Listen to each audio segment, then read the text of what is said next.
Juan Manuel Santos annonce l'ouverture de discussions avec les FARC, les forces armées révolutionnaires de Colombie.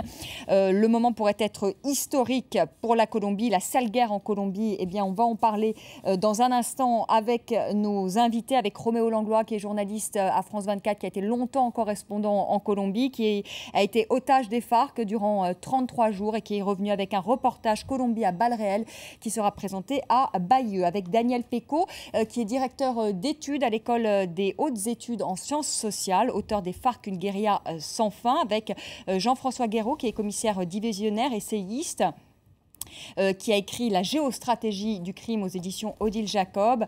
Et avec vous, Stéphane Launay, qui est maître de conférence à l'Université Paris-Est, auteur de Chavez Uribe, Deux voix pour l'Amérique latine, c'est aux éditions Buchet-Chastel. Alors avant de reprendre ce débat, on regarde un extrait de votre reportage, Roméo Langlois, tourné avec l'armée colombienne lors d'une opération anti-drogue. Et c'est au cours de cette opération que vous avez été enlevé par les FARC, les forces armées révolutionnaires de Colombie. Extrait. Mi capitán, solicito. Mi capitán, vea, le informo. Están llegando por la parte de atrás. Están llegando por la parte de atrás en el centro, mi capitán. Se está metiendo en la maraña. Están pasando la carretera. Me están dando a mí, me están dando a mí, me están dando a mí. Sí. Mi capitán, ¿se puede reflejar hacia donde estamos nosotros? ¿Por qué no refleja hacia donde estamos nosotros?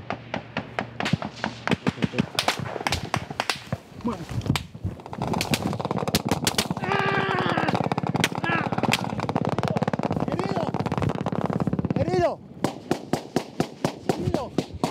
J'ai pris une balle dans l'avant-bras. J'ai de la chance. Le sergent Cortés, lui, est mortellement touché. Voilà, et vous pouvez voir l'intégralité de ce reportage sur notre site internet www.france24.com. Quand on voit ces images, Roméo Langlois, est-ce qu'on peut dire que c'est la guerre en Colombie ? Oui, je crois qu'il n'y a aucun doute, c'est la guerre. Si on voit les budgets, je n'ai pas le chiffre sous la main, mais les budgets sont énormes. On a affaire à des opérations qui déploient 5, 6, 7 hélicoptères, des avions de renseignement, des bombardiers souvent. On a affaire vraiment à une guerre avec des armes légères, beaucoup, mais aussi avec du mortier, etc. Comme le disait M. Pécaud, il y a 4 millions de déplacés à l'intérieur.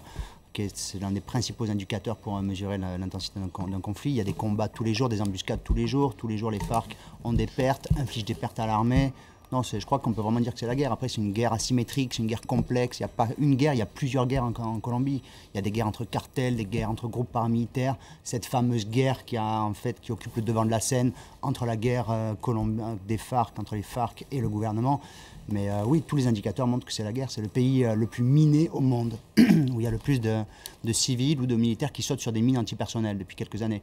Donc c'est effectivement la guerre en Colombie, oui. Et étonnamment, un conflit quand même qui est très peu médiatisé en Europe. On en parle beaucoup au moment des enlèvements. Pensez à Ingrid Betancourt ou à vous, mais on en parle très peu finalement en Europe. Oui. Parce que c'est un conflit très complexe qui n'est pas sur une base ethnique comme la plupart ou religieuse comme la plupart des conflits et qui en plus n'a pas de grands impacts géopolitiques. Il n'y a pas de bombes atomiques dans la région, il n'y a pas énormément de réserves de pétrole, bien qu'il y en ait quand même, mais ce n'est pas vraiment un conflit qui a un grand intérêt géopolitique. Donc c'est un conflit, ce sont des Colombiens de la même famille, d'une certaine manière, qui se tuent entre eux en silence, sans que personne soit capable de l'expliquer. C'est un conflit très complexe, dont on a beaucoup parlé à l'époque d'Ingrid Betancourt, qui a incarné d'une certaine manière ce conflit, mais qui a incarné une vision très particulière du conflit, enfin un aspect du conflit colombien. C'est un conflit très difficile à expliquer, c'est un conflit qui est totalement oublié, oui. Stéphane Launay, quel impact, on en parlait tout à l'heure un peu au début de ce débat, mais je voudrais qu'on revienne sur l'impact justement de cette sale guerre sur la société colombienne. D'abord, aujourd'hui, c'est pour ça que M. Hérault avait raison de dire qu'il y a eu plusieurs guerres au cours des années. C'est d'abord qu'aujourd'hui, c'est une guerre qui n'est plus, par exemple, si on définit une guerre civile comme l'opposition d'une partie, grosso modo la moitié, ou de la population à l'autre, ce n'est plus le cas.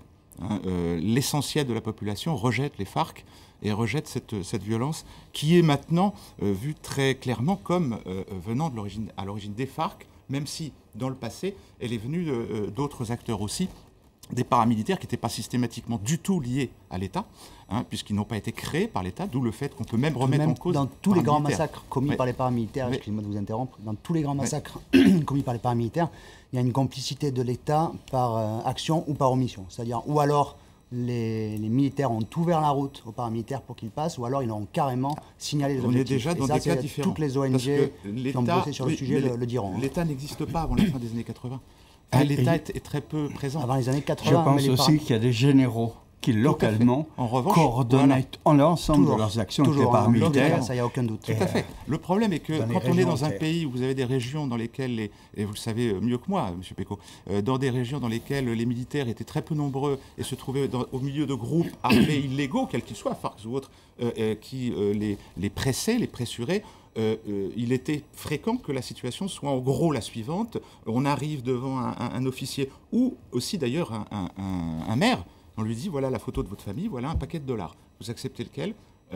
Bon. Donc, si vous voulez, la situation est beaucoup plus complexe et au sens strict des paramilitaires du cône sud ou d'Amérique centrale, créés effectivement par l'État au sens central du terme, ce n'est pas le cas en Colombie. C'est beaucoup plus complexe, mais ce n'est pas le cas du tout. Il n'y a pas d'ailleurs de preuve absolue. Parce que de fait, entre les paramilitaires c'est très simple sur le plan du système politique. L'État n'existe pas avant la fin des années 80. Donc c'est extrêmement difficile. Il y a des représentants de l'État qui ont des liens avec des armées, avec des groupes illégaux, tout à fait. Mais ce n'est pas l'État central. L'État n'a pas la puissance qu'il a maintenant. Il a été formé depuis maintenant la fin des années 80. C'est des agents de l'État. Oui. C'est des agents de l'État. Il y a des agents de l'État, mais vous ne pouvez pas accuser non plus, si vous avez un enseignant comme moi ou M. Pécaud qui je sais pas, trafique de la drogue dans son université, ce n'est pas l'État qui fait du trafic de drogue, si vous voulez. Vous voyez ce que je veux dire? Donc c'est un peu plus complexe. Ce que vous voulez dire, c'est que le sommet de l'État n'est pas, ne protégeait pas ces paramilitaires, ne collaborait pas avec ces paramilitaires. Il n'y a pas de structure étatique sérieuse en Colombie. Il y a quand même un sommet. Oui, mais qui est très isolé, très isolé, très isolé. Le pouvoir, par exemple, en Antioquia ou dans d'autres régions, est le pouvoir de la tête de la région. C'est pas le pouvoir de la tête de l'État. Mais je laisse M. Pécaud. Tout est ambigu là aussi. Et naturellement, la criminalité est compatible avec la politique. D'autre part, en ce qui concerne les paramilitaires, à la fois c'est tout à fait vrai que ce sont des groupes relativement divisés, séparés, etc. L'autre chose qui est vraie, c'est que les généraux de brigade locaux coordonnent leurs actions et que s'il y a eu récupération par l'État, entre guillemets, du pouvoir à partir de 2002, c'est pas simplement grâce à la modernisation des forces armées impressionnante, c'est aussi grâce à la collaboration, la collusion étroite avec les forces paramilitaires. Et d'autre part, elles ont déposé les armes, ces forces paramilitaires, aujourd'hui? Elles ont déposé. Il y a des accords qui ont été signés en 2005 ? En 2005, à travers une négociation avec le président Uribe. 25 000 paramilitaires ont déposé les armes dans des conditions qui leur évitaient la plupart de passer devant la justice. Et tous les observateurs sont d'accord pour dire qu'actuellement, il y en a au moins 10 000, soit nouveaux, soit des anciens qui se sont recyclés dans des nouvelles bandes qui, cette fois-ci, on appelle bandes criminelles. Oui. Et si on les appelle bandes criminelles, c'est que cette fois-ci, le gouvernement lui-même entend bien montrer qu'il n'y a plus de collusion entre les structures institutionnelles et ces bandes, collusion qui existait auparavant. Mais Daniel Pécaud, est-ce qu'il n'y a pas le même risque finalement avec les FARC? Un accord donc avec les paramilitaires a été signé en 2005. Vous dites une partie d'entre eux ont été démobilisés, se sont réinsérés, d'autres sont repartis dans des bandes criminelles. Est-ce qu'il n'y a pas finalement le même risque avec les FARC? C'est-à-dire qu'une partie des FARC finalement se réinsère dans la société et qu'une autre partie se radicalise et oui, vous voulez peut-être ajouter quelque chose, Jean-François Garot, justement, et deviennent des bandes criminelles. Est-ce que le processus ne peut pas être le même? Alors, c'est un processus que l'on connaît dans l'histoire humaine, dans toutes les sociétés. C'est-à-dire que lorsque vous avez des groupes armés, qu'ils soient des armées d'État ou des groupes de mercenaires que l'on veut à un moment donné rendre à la vie civile ou démilitariser, il y a toujours le risque, et on l'a connu en Europe et en France à l'époque féodale, le risque de voir une partie de ces groupes militaires, privés ou publics, en effet se criminaliser. L'autre remarque, c'est que les FARC aujourd'hui, dans leur dialogue avec l'État, ont forcément en tête l'exemple de ce qui s'est passé dans la négociation entre l'État colombien et les groupes d'extrême droite des AUC. Elles ont forcément en tête le fait qu'une grande partie des AUC, qui ont commis des exactions absolument terribles, je veux dire, c'est une des plus sales guerres qu'on ait connues tout de même, et qui en plus étaient très impliquées dans le trafic de stupéfiants, eh bien on sait qu'une grande partie des soldats et des cadres des AUC ont su se réinsérer dans la plus totale impunité. Donc les FARC ont forcément cet exemple historique en tête dans leur dialogue actuel. Ça veut dire qu'il n'y aura pas de justice aussi pour les FARC, qu'il n'y a pas eu de justice, Stéphane Laudet, pour les paramilitaires, il n'y aura pas non plus de justice pour les FARC, et pourtant c'est important pour une société aussi que les crimes soient, s'ils ne sont pas au moins jugés, qu'ils soient avoués, comme dans les cas qu'on a pu voir de commissions de vérité et réconciliation. Est-ce qu'on peut imaginer ce modèle-là pour la Colombie, ou est-ce que... Il y a une chose absolument remarquable, c'est que beaucoup de choses se savent déjà sur la Colombie. Je veux dire, la justice a du mal à fonctionner. Et si la justice devait punir tous les responsables des groupes paramilitaires, elle en a puni 5 qui ont été vraiment condamnés. Si elle devait punir tous les militaires qui ont collaboré, si elle devait punir tous les guerrilleros qui ont commis des atrocités, elle n'en finirait pas. La justice est saturée. La chose absolument remarquable, c'est que les gens parlent. Et qu'à travers la négociation implicite qui a lieu dans le cadre des accords de justice et paix ou de la possibilité de justice transitionnelle, beaucoup de gens font des confessions, semi-confessions, mais que c'était incroyable ce qu'on sait. On connaît tout des groupes paramilitaires, tout du rôle de beaucoup de militaires qui ont été impliqués. On connaît beaucoup moins sur les guérillas parce qu'il se trouve que très peu de guerrilleros de haut rang ont pour l'instant déserté ou accepté de déposer les armes. Et donc, il y a un déséquilibre dans la connaissance.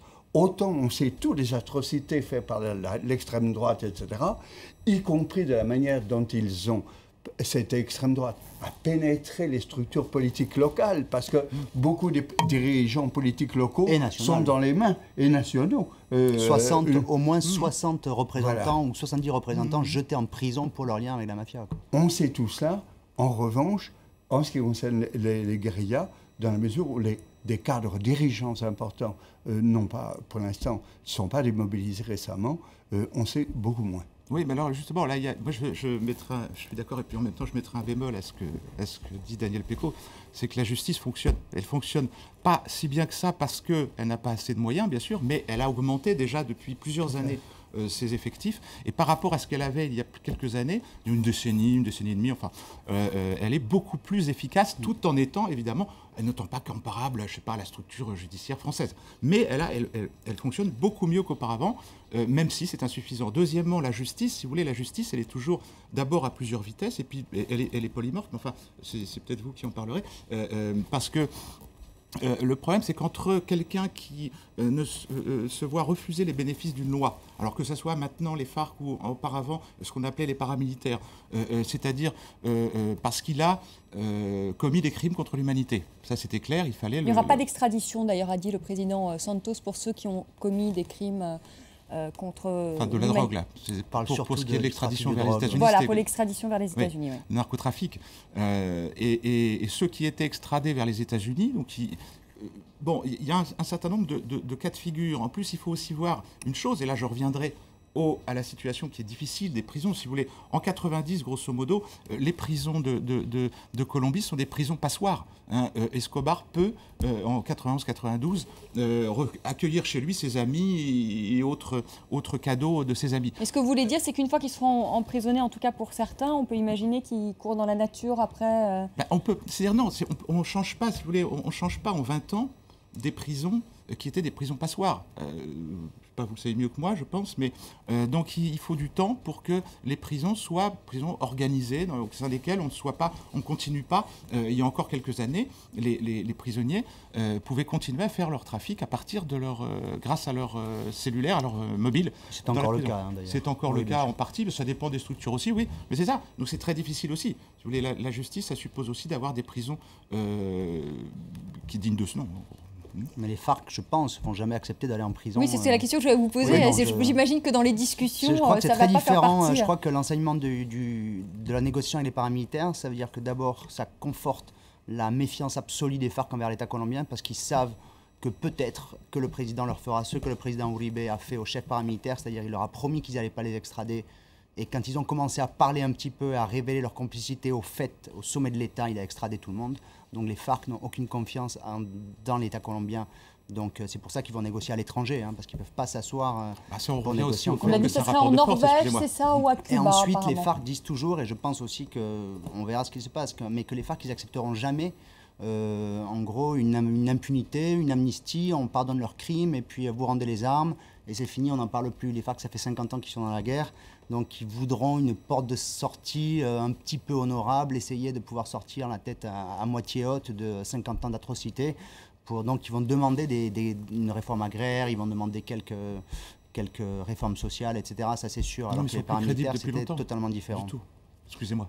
Excusez-moi, ils sont plus crédibles depuis longtemps. C'est tout. Si vous non, avez, ils sont plus crédibles, mais... Il y avait l'idéologue, on disait que c'était l'idéologue, entre autres, Cano, avant de... Non, il n'y a pas d'idéologue chez les FARC, il n'y a que des militaires politiques, des politico-militaires, mais des militaires donc il n'y avant a plus tout. d'idéologie, si vous voulez. Quand on parle de réforme agraire, c'est même quelque chose de complexe, de très divers. Je ne suis pas sûr qu'il n'y ait plus d'idéologie, je suis même convaincu. Ce n'est pas un système d'interprétation du monde complexe. Non, mais il y a des revendications sociales évidentes.